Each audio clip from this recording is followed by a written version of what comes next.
In this video, we go over some applications of determinants. First, we'll use determinants and cofactors to try to calculate the matrix inverse. Second, we'll go over a method of solving systems of linear equations called Cramer's rule. And then finally, we'll look at some connections between determinants and geometry.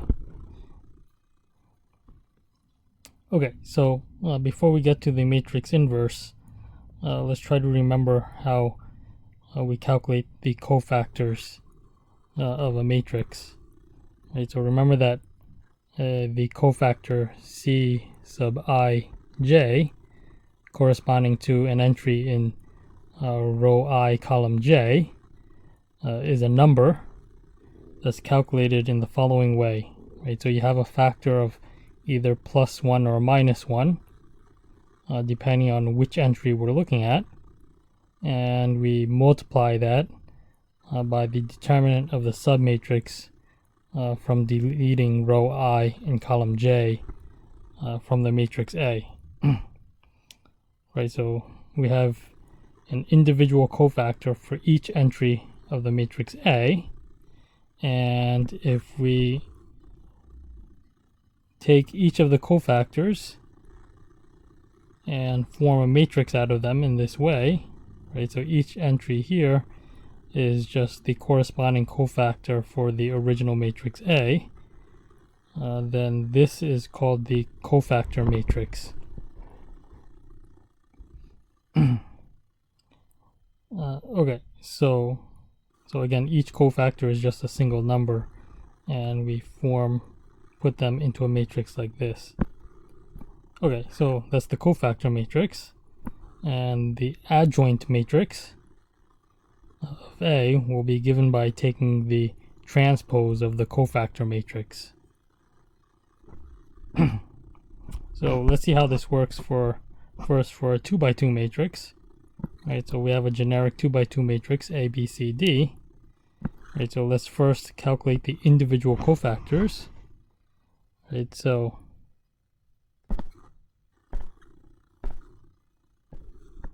first the cofactor for the C11. Right, so let's copy the whole matrix first. Right, so here the entry in 1 has an extra factor of +1, right? Because it's 1 to the 1 plus 1, right? Which is 1 squared, so it's a +1. And then what we want to do is to eliminate the first row and first column, because it's C11, and the determinant of the submatrix is just the entry D. So it's +1 times D, so this is just D.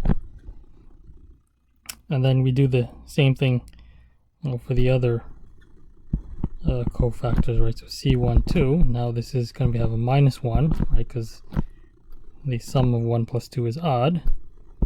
And then we take the 2x2 matrix and eliminate the row and column again, right? So this is row 1, column 2. And then the determinant of the submatrix is just the entry C, so we have -1 times C equals -C. And then now let's look at C21. So it's row 2, column 1. Again, 2 plus 1 is odd, so we have an extra -1.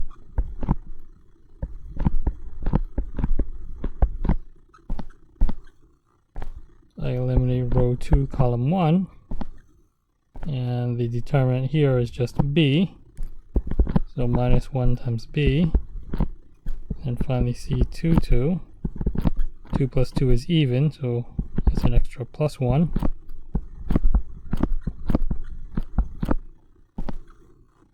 And then eliminating row 2, column 2 leaves me with the entry A, so this is just 1 times A. So now let's form the cofactor matrix. right? So it's these 4 entries, so D minus C minus B A.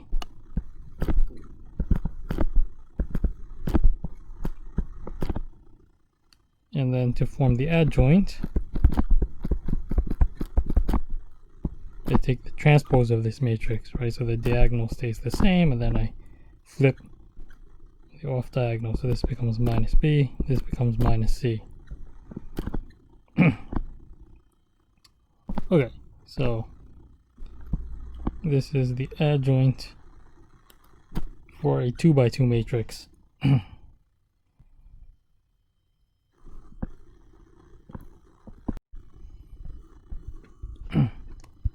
Okay, so now let's try to determine the adjoint matrix for this 3x3 matrix. So as the matrices get larger, calculating the cofactors becomes a little bit more involved. So we begin again by calculating each of the individual cofactors. So let's run through them. C11, right? So 1 plus 1 is even. So I have an extra factor of 1, plus 1, and then let's just copy the matrix first. So 1, 2, 3, 0, 1, minus 1, 2, 2, 2, and row 1, column 1. So I eliminate row 1, column 1. So this is the submatrix, and the determinant here is 2 minus a negative 2, which is 2 plus 2, so that's 4, times 1 is 4, so C11 is 4, and so let's just continue. The next cofactor, C12, so 1 plus 2 is odd, so I have an extra factor of minus 1, and we copy the matrix again, so 1, 2, 3, 0, 1, minus 1, 2, 2, 2. This is row 1, column 2.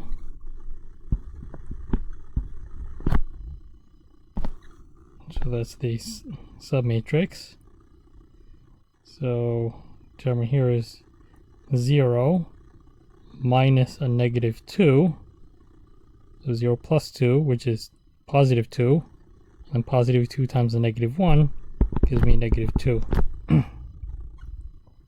Okay, and then C13, so 1 plus 3 is even, so I have a plus 1, and then we copy the matrix down,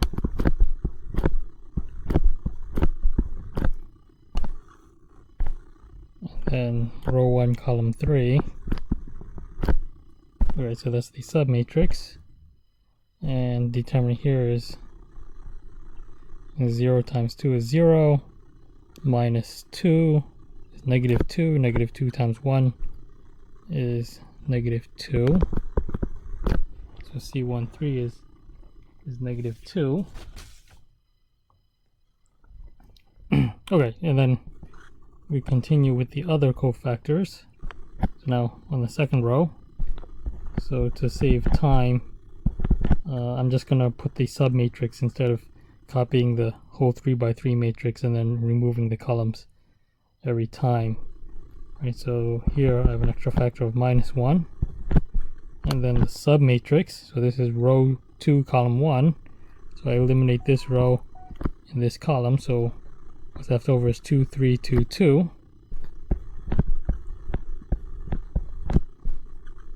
And then now we calculate, so 4 minus 6 is negative 2, negative 2 times negative 1 is positive 2. Wait, it's negative minus 2, which is equal to positive 2. And now C22, 2 plus 2 is even, so that's a plus 1. And then the submatrix, so I remove this row, this column, so what's left over is 1, 3, 2, 2.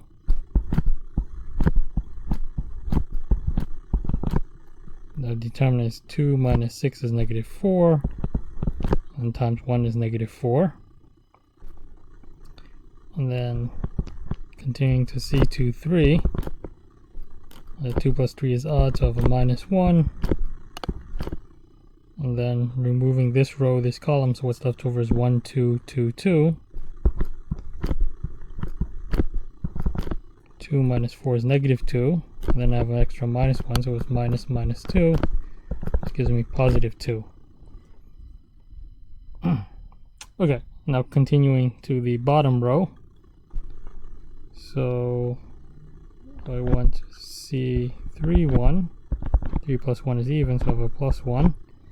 And then the submatrix is moving this row, this column, so 2, 3, 1, -1. Determinant here is -2, minus 3 is -5, times 1, so it's -5. And C3, 2.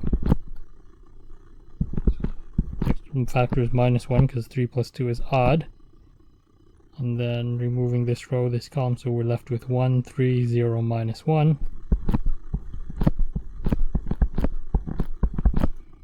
And calculating, what is this? It's -1 minus 0 is -1, so it's a -1, which becomes a +1. And finally C3, 3 is, so 3 plus 3 is even, so I have extra factor of 1. And the submatrix is these 4 entries, so 1, 2, 0, 1. 1 minus 0 is 1, times 1 is 1, so this is 1. Okay, so putting it all together, the cofactor matrix first is, so I just take these calculations, right? So it goes 4, -2, -2. And the next row, 2, -4, 2. And the bottom row is -5, 1, 1. And then the adjoint is just the transpose of this matrix.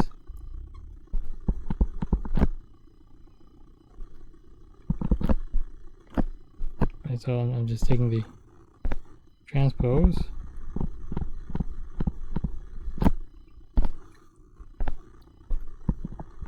So what do I get? The rows become the columns, right? So first column will now be 4, -2, -2.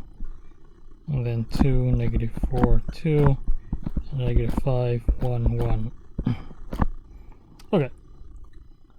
So that's the adjoint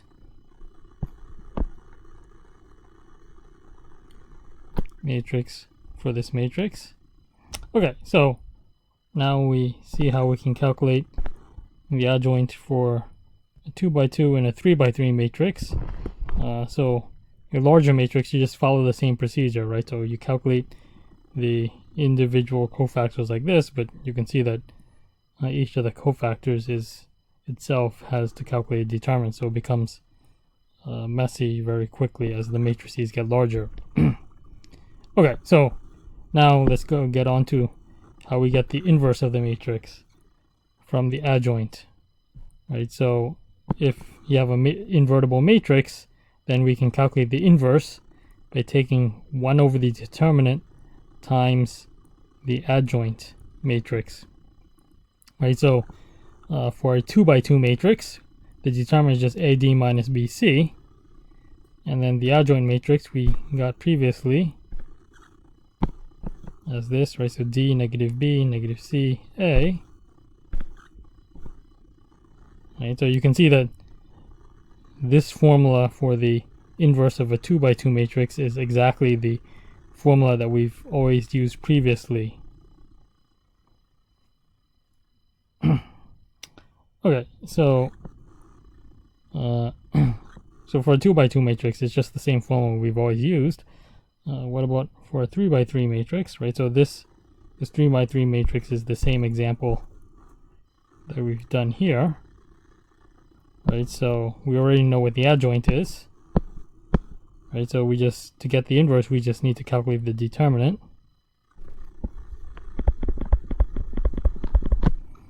So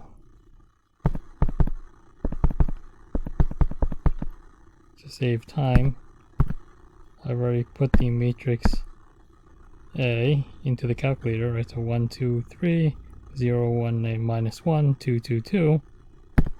So we can just calculate the determinant real quick.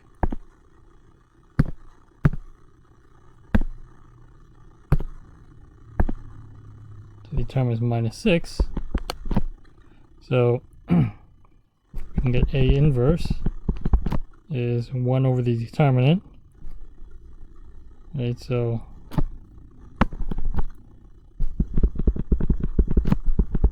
it's 1 over the determinant times the adjoint. Right, so that's 1 over minus 6.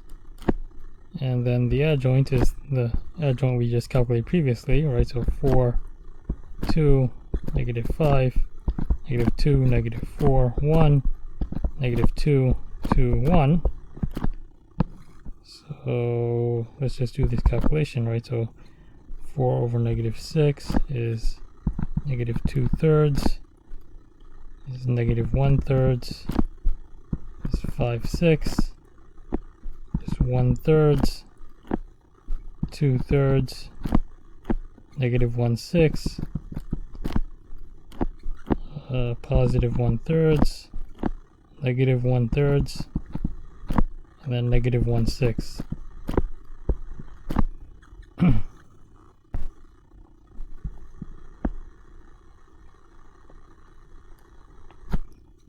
Okay, so we have the inverse of this matrix, and let's just verify that this calculation is indeed correct by verifying with the graphing calculator. Right, so let's convert to fractions. So we can see we have negative 2/3, negative 1/3, 5/6, 1/3, 2/3, minus 1/6, 1/3, minus 1/3, minus 1/6. So the answer that we get here is that indeed matches up. Okay, so we've calculated the inverse of a 3 by 3 matrix using this formula. So one thing to note is that the TI-84, you can calculate the determinant and you can calculate the matrix inverse, but it doesn't have an operation to specifically calculate the adjoint matrix, right? So if you want to recover the adjoint matrix, you can just multiply the inverse by the determinant, right? So by reversing this formula, you can get the adjoint matrix by taking the determinant times A inverse, and you can see that we can recover the adjoint matrix in that way. Right, so determinant of A times A inverse. Now you can see that this matrix here is exactly the original adjoint matrix that we calculated previously. So we can get the adjoint matrix in this roundabout way using the graphing calculator.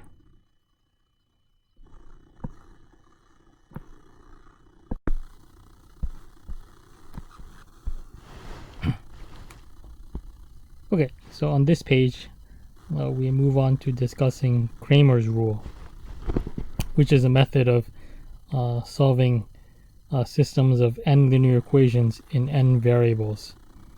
Right, so if you think of it as a matrix equation, AX equals B, where A is the coefficient matrix and B is the column vector of constants, then we can calculate the solution set. Like, so if you remember, if the coefficient matrix has a non-zero determinant, then there's a unique solution to the system, and we can calculate the solution x1 through xn by just dividing two determinants, where in the denominator we just have the determinant of A, and in the numerator we calculate these determinants of A1 through AN, where the matrix AI is formed by removing the ith column of A and replacing it with the column vector B. Right, so what this means is that A1 is obtained from A by replacing the first column of A again by the column vector B.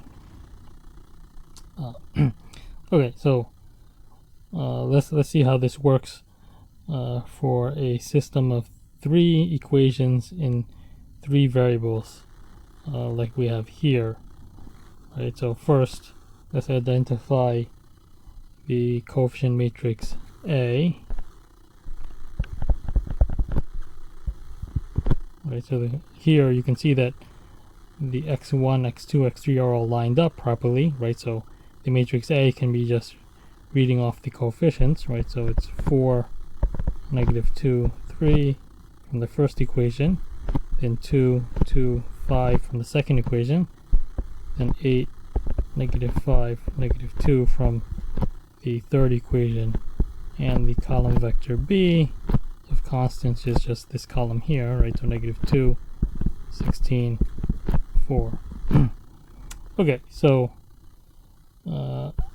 this is my A and B. Okay, so first we need the determinant of A to make sure that this system is solvable.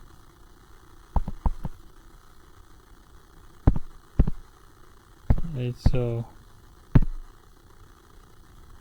I've already entered the matrix A into the calculator, right? So let's calculate the determinant.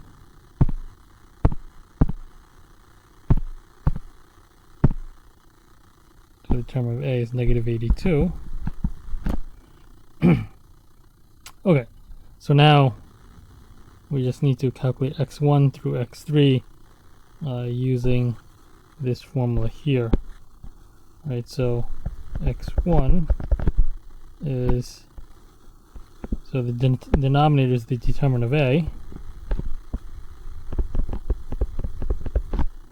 right, and in the numerator I have this determinant for A1. Let me give myself a little more space here.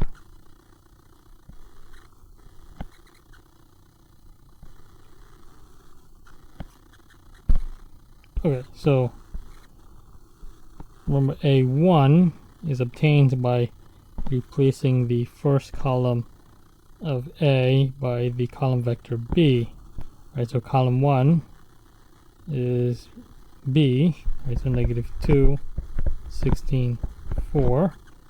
And then the other two columns stay the same from A, right, so -2 to -5, 3, 5, -2. Right, so you see that again, that this column stays the same, this column stays the same, and then because this is A1, the first column is replaced by the vector B. Okay, so now I need to, so the denominator I know is determinant of A, which is -82, and the numerator is determinant of this 3 by 3 matrix. So let's do a new matrix B. So 3 by 3. Right, so what are the entries? -2, -2, 3, 16, 2, 5, 4, -5, -2. Let's calculate the determinant of this matrix.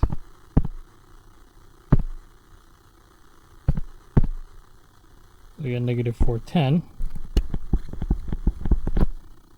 and then -410 divided by -82 gives me 5. Okay, so I get that x1 is equal to 5.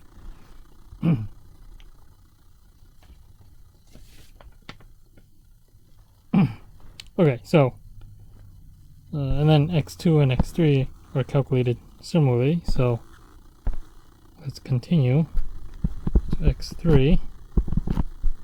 Right, so the denominator again is term of a, which we already know, and then in the numerator I have to set up this determinant. And so now first column stays the same, 4, 2, 8, and then the second column is replaced by b, -2, 16, 4 goes here, and then the third column again comes from a. So 3, 5, -2. Okay, so let's save a little bit of time and copy matrix A into matrix C, and get my matrix that I want just by changing the entries in the second column. Right, so I want a -2 here. This entry I want to turn into 16, and then the last entry here I want to turn into a 4, and then the other two columns stay the same. Okay, so now I need to calculate the determinant.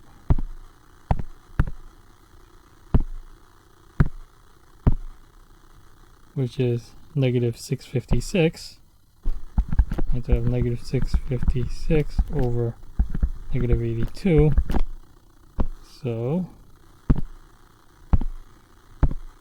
dividing them, I get +8. Alright, so this was x2. Okay, so then now we just continue on to calculate x3. Right, so the determinant of a is in the denominator, and then I can get the numerator. So first two columns now stay the same, and then the third column is replaced now by b, so -2, 16, and 4. Right, so now this is third column is being what's changed here. That was the second column, and okay, so the denominator again is -82, and then the numerator. So again, to save time, let's just copy my original matrix A into the new matrix D first, and I want to now just change the third column. So I want a -2 here, and I want a 16 here, and I want to put a 4 here. Okay, so what is the determinant of this matrix? 164. And then 164 divided by -82 is -2. Okay, so the solution is x1 comma x2 comma x3 is equal to 5 comma 8 comma -2.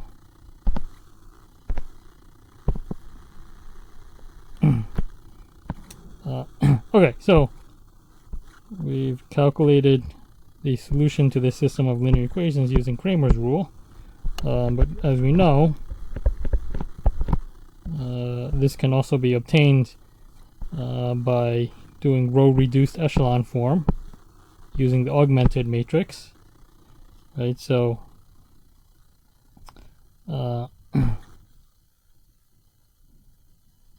so let's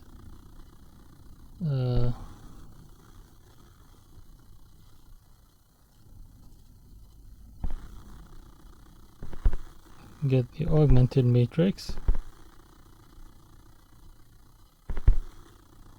Right, so this is the augmented matrix, and then the reduced row echelon form.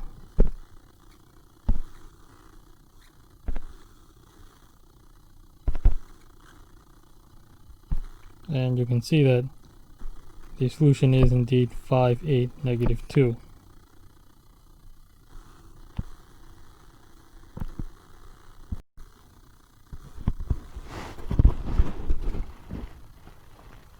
Okay, so the last topic we'll discuss in this section is how to use determinants to calculate certain areas and volumes.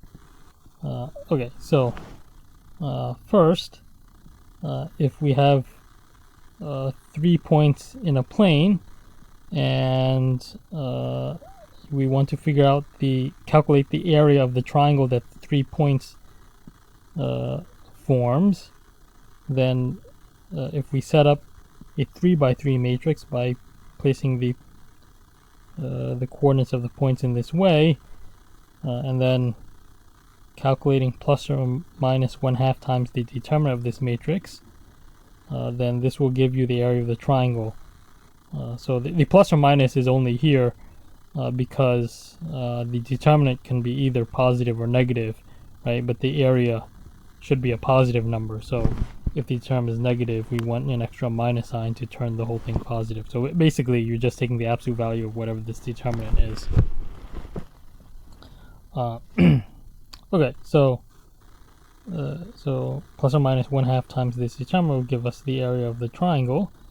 And so one other thing we can get from this determinant is if the 3 points fall on a straight line, then the triangle collapses to a line, right? So that means the triangle has 0 area, and so that means that if this determinant is 0, we can tell that the 3 points fall on the same line. And this concept can also be extended to 3 dimensions, right? So a tetrahedron is just a 3-dimensional figure formed by 4 triangles. So let me try to draw you. I'm not very good at drawing in 3 dimensions, but a tetrahedron looks something like this, right? So you have 4 vertices in 3-dimensional space, which has 4 faces, and each face is a triangle, right? So if we have 4 points in 3-dimensional space, and we can calculate the volume of this tetrahedron by setting up, again, this determinant and then multiplying by plus or minus 1/6 this time. Again, the sign is chosen just so that the volume ends up being a positive number. And then similarly, if the 4 points collapses into a straight line, then this tetrahedron has no area, and so we can test for so if the 4 points fall on a plane, then the area is 0, and so the determinant is 0. So we can test if 4 points lie on the same plane, right? So that's what coplanar means. Okay, so as a simple exercise, we'll just do the triangle example, but tetrahedron follows the same exact idea, right? So here we have 3 points on a plane, which forms this triangle here, which I've plotted. So we want to calculate the area of this triangle. As you can clearly see that this is not a right triangle, so we won't be able to calculate the area so easily. I mean, you can calculate it using Heron's formula, but probably just calculating this determinant is going to be much faster, right? So we want to calculate the area as plus or minus 1/2 times the determinant. So I just list the points in the first 2 columns, so 1, 1, 2, 4, 4, 2, and then the last column is all 1s. Okay, so again, to save time, I've actually already set up this matrix already and calculated the determinant, right? So here you see this is the matrix, and which has a determinant of -8, right? So that we get plus or minus 1/2 times -8, right? So we actually want a minus 1/2 because to cancel out the -8, right? So minus 1/2 times -8 is equal to +4. So the area is +4. The area of this triangle is 4 units. Okay, and then you can clearly see that the determinant is not 0. So I mean, you can also see from the diagram that this is not collinear.